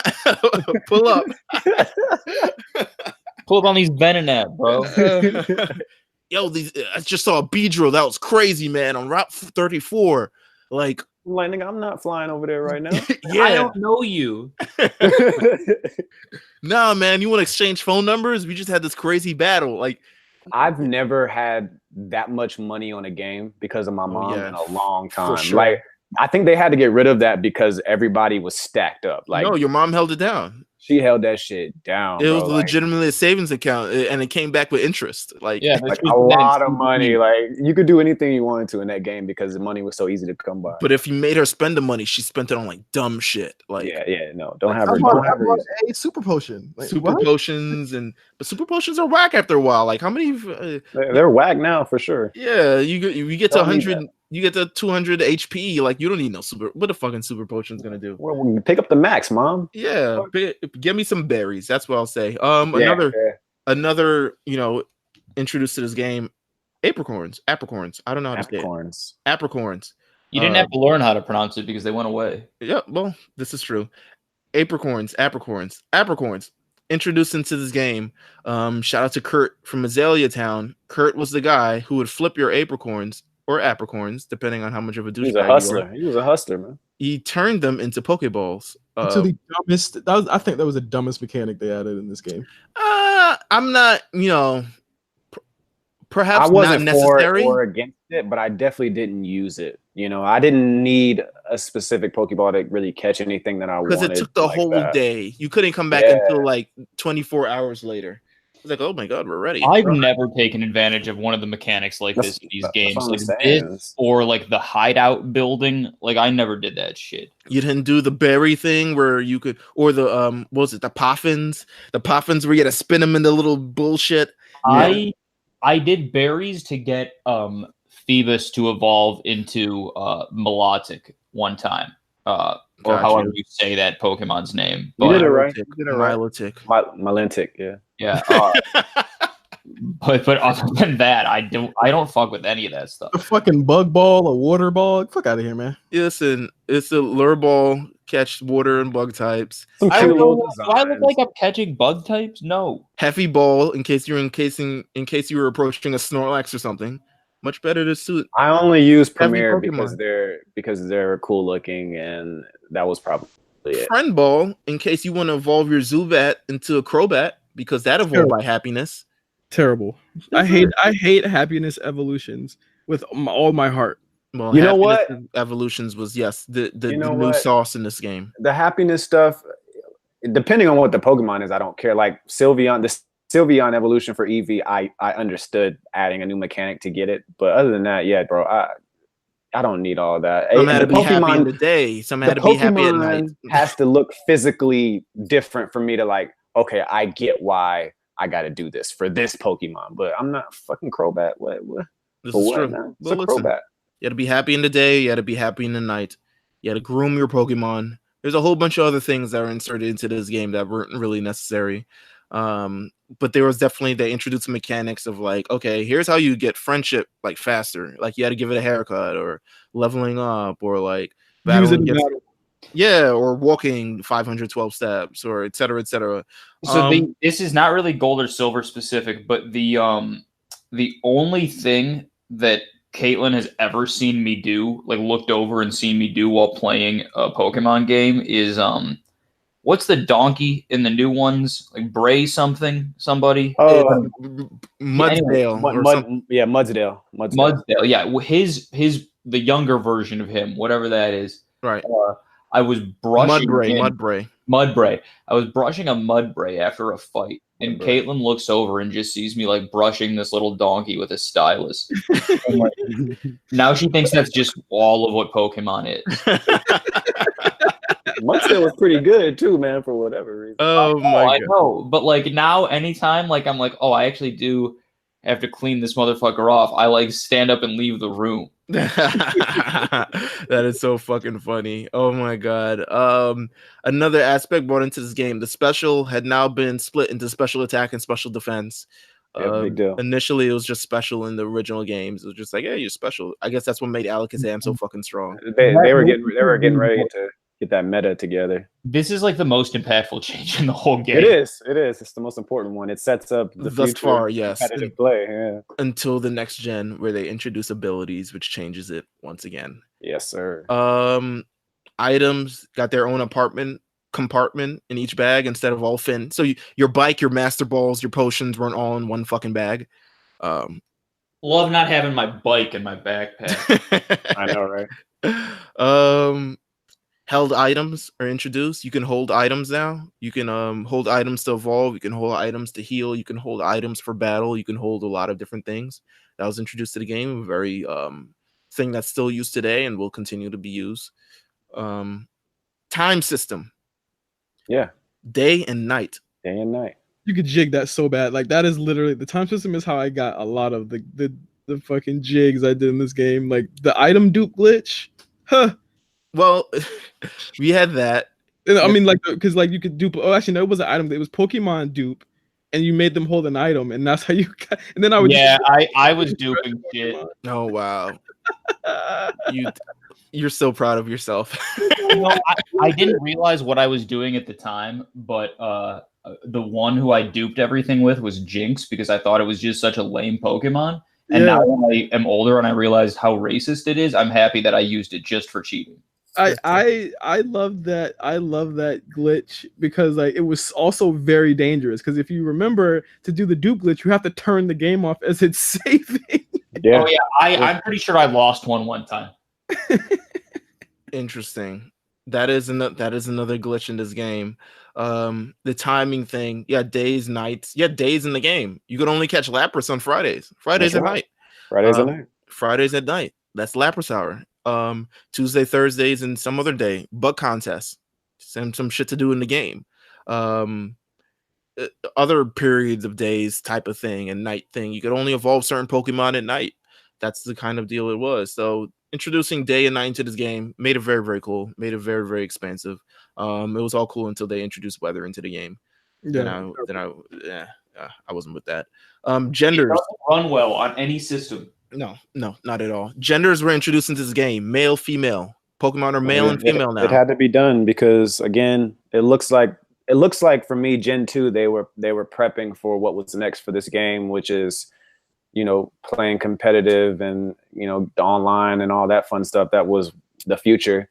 They really went crazy with typing in the generation after this. Like Ruby Sapphire had the wildest type. Like people, there's a reason why those Pokemon are widely considered to a lot of people to be like the worst of all time because they just went crazy with the typing on those. And with the eggs and making male and female basically so they can get that new hatching system together and all that fun stuff and sending moves, egg moves and all that crap, So it was for breeding. The genders were introduced. I wouldn't say it was introduced for breeding, but it kind of, yeah. It was. I think it was. It was really for that some physical changes, which I don't even know if they put the physical changes in that game yet, but physical changes came later, like different colors and stuff. Well, not colors, Yeah, but it was a little bit later, like male and female, how different they looked. Like Magikarp's whiskers are different for male and female, and et cetera, et cetera. Genders, and then yes, breeding into the game. The daycare, which was used, you got your first egg from it. It ended up being in Togepi. How did that show up? I don't know. I guess you would have to.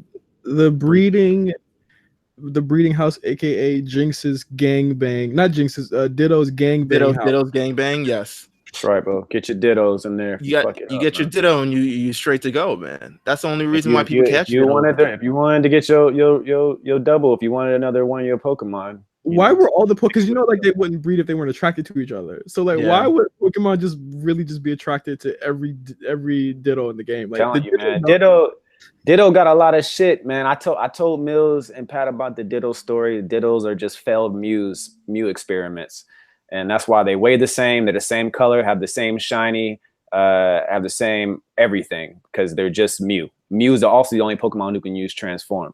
So I guess Ditto is, in itself, it's not. I mean, it's a Pokemon, but it's created. It's not even like it's its own thing. So shit, you breed it with a Ditto, doesn't have any race. It doesn't have any gender. So you're gonna get that egg gonna be the same Pokemon you set it with. How they're having sex, I don't know. I don't know. Well, breeding made the game so much more fucking complicated. No, but honestly though, it's not. I mean, it's nice if you want to get the exact Pokemon that you want. It was done. You know, it was done. I think it was definitely purposely done. Obviously, so there was a controlled way to get the Pokemon with the stats that you actually wanted. Yeah, and it wasn't broken. I mean, you couldn't throw a legend in there and do it. You know, it was just specific things. If you want another one of your starters, have your Ditto breed with your Typhlosion, and you'll get another Cyndaquil. Or if you have a Pokemon, if you want to learn a specific move, you'd have to breed it with a Pokemon with a specific move, and then the egg move. Like it introduced so much. There are people. I remember I spent one summer in Gen 5 trying to catch all the Pokemon and trying to breed all the things for great things, and I spent the entire summer and had entire boxes full of Pokemon I don't need, and just threw them all out. All the types of level 1s or level 5s, wherever the fuck they hatch at now, and I just threw them all out. Like, it introduced so much into this game. This game also introduced shiny Pokemon to the entire thing. Yeah, that red Gyarados. The percentage was still like lower than now. Like it was lower than what it is now. So interesting. So it was very difficult. Shiny Pokemon were determined by stats initially. They did not. They weren't determined by like random. Like, oh my god, if you encounter it random, it was like, no, you had to be a certain stat, and it had to have a certain. It was never happening. Yeah, it had to have a certain attack stat. And for some reason, I think there was something where female Pokemon were much harder to encounter shiny because of their attack stats were naturally lower than male Pokemon, which is wild as fuck. I mean, the year 2000. No, I'm just kidding. Different time. It's a different time, it man. was a different time. They just introduced it, so maybe they were just trying to find a way to separate, you know, getting a male and female Pokemon, I guess. Yeah, because male and females were determined by stats, which were weird as shit. I was like, damn, that's fucked up, Pokemon. Like, they fixed it now. Yeah, it's definitely fixed now. Let's see. Internet research, and then we're gonna wrap this thing up. Uncovered from the demo version of the game. This game was supposed to be much, much longer, much, much bigger. There's towns that never made the final version of the game. There's a desert town. There's a snow town. There's a whole bunch. Silent Hills. I'm glad you put that on here. I put that on there. And originally, Newbark Town was called Silent Hills. They had to switch that one up, baby. Yeah, and this Very is scary. This is like after '98, and I was just like, Konami was going to. Yeah. It was so much better. Kanto was supposed to be one town in the game, and it was just be some one big Kanto town. Mm-hmm. And it had one gym leader, and the gym leader was red. So there we are. Actually, we haven't talked about Mount Silver on this fucking episode. Oh, that's interesting. Well, I mean, Mount Silver is one of that was a shitty way to get through something. First of all, like that is not a fun travel. Yeah, Any I cave agree. is not a fun travel, especially in the God, end of the game. It's almost worse than like if you getting through the Vidarian Sea cave to get Mewtwo. That cave is ass, but they simplified it and Let's Go. Right. So I got through it pretty easy in Pokemon Let's Go, but like playing that shit in red and blue was, I hated that. Listen, it just was so long, and to get to the end, which was red, it ultimately it was just that. It was just like, all right, you in battle red, go through this entire long fucking cave. It's at And- least 20-25 minutes to get through with puzzles. It's just, Yeah, you needed puzzles, you need all your HM buddies in there. yeah, it was tragic.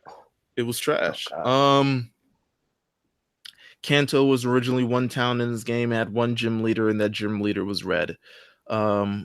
The demo featured, like we talk about, more than 100 Pokemon, including a lot of pre-evolutions that never saw the light of day. There was a pre-evolution for there was a lot of pre-evolution. There was a pre-evolution for Paris, pre-evolution for Vulpix. Mm-hmm.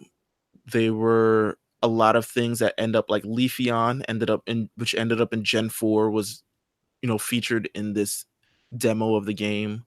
A lot of different looks, a lot of different things. It's worth looking up. Also, real quick, talking about Red and fighting him on Mount Silver. Red. Okay, so first of all, Red and Silver, Gold, and Crystal, he was difficult.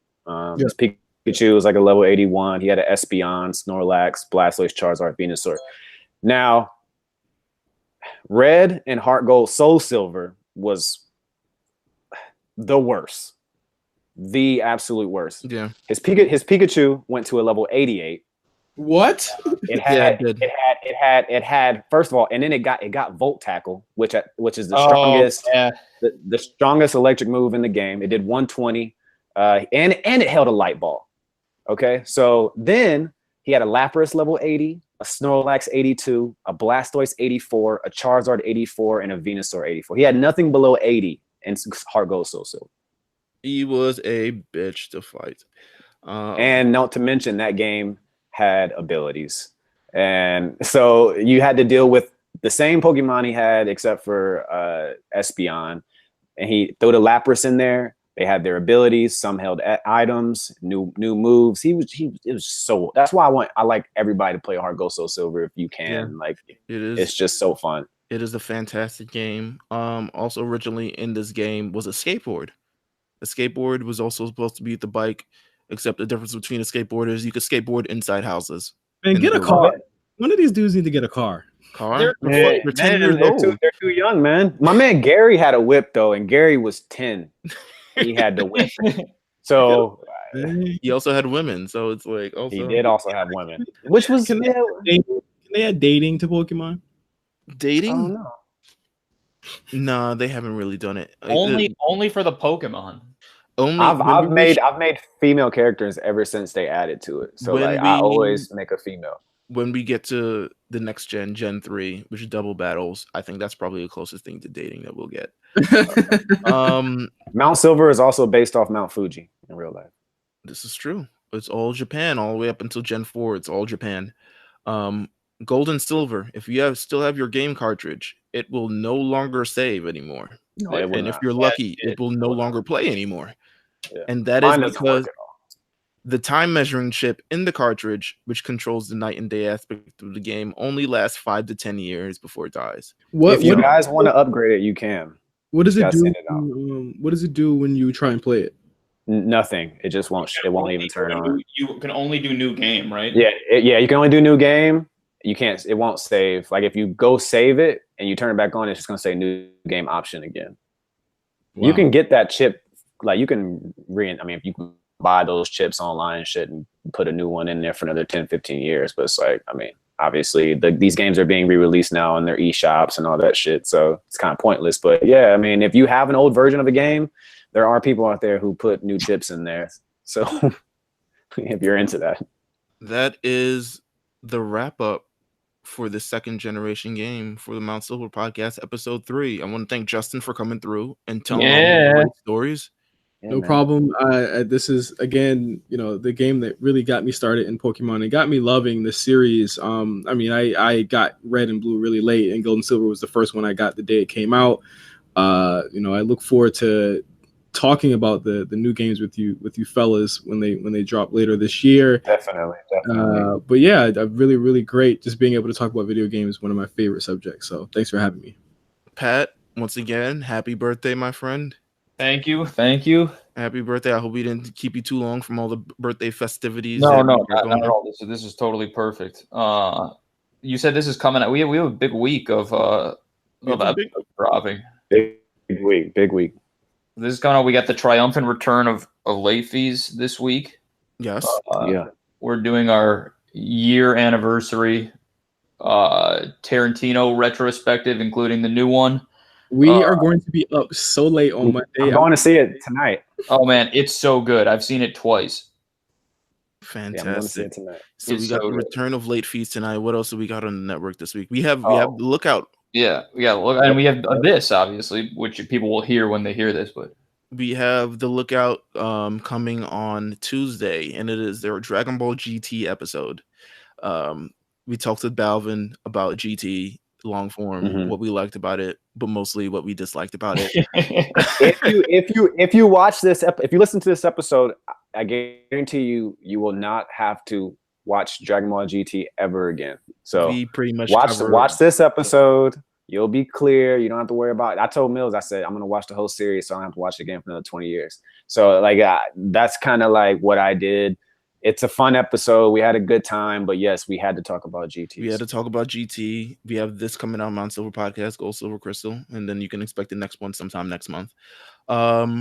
We also have, what else we have? We have the A Show, of course. A Show, always. Justin and I, every week as we on the road to episode 100. I'm about to say, you guys coming up on 100. We are coming up on 100. It's crazy. And then... I mean, episode 80 of Overly Medicated. Overly Medicated. Justin, I have watched all of Euphoria. Yeah, you just told me. Wow. I am here. I'm ready for tonight's episode. So let's go. Let's fucking go. I've watched all of it. So here we are. I have thoughts. Season 2 confirmed. Yes, season 2 is definitely confirmed. And we have a whole bunch of things on RNC Network. Oh, we have also the RNC Radio Live playlist and the R&B and RNC playlist. But by the time this comes out, should already be out. We have an upcoming playlist we just have an upcoming playlist this month. I won't totally spoil it for you just in case, things change. But we definitely have more playlists coming out this month. If you have been missing our playlist updates, we have a lot more coming your way. But until then, this has been the Mount Silver Podcast, episode 3. And we'll see you guys sometime next month. Peace. Bye, guys.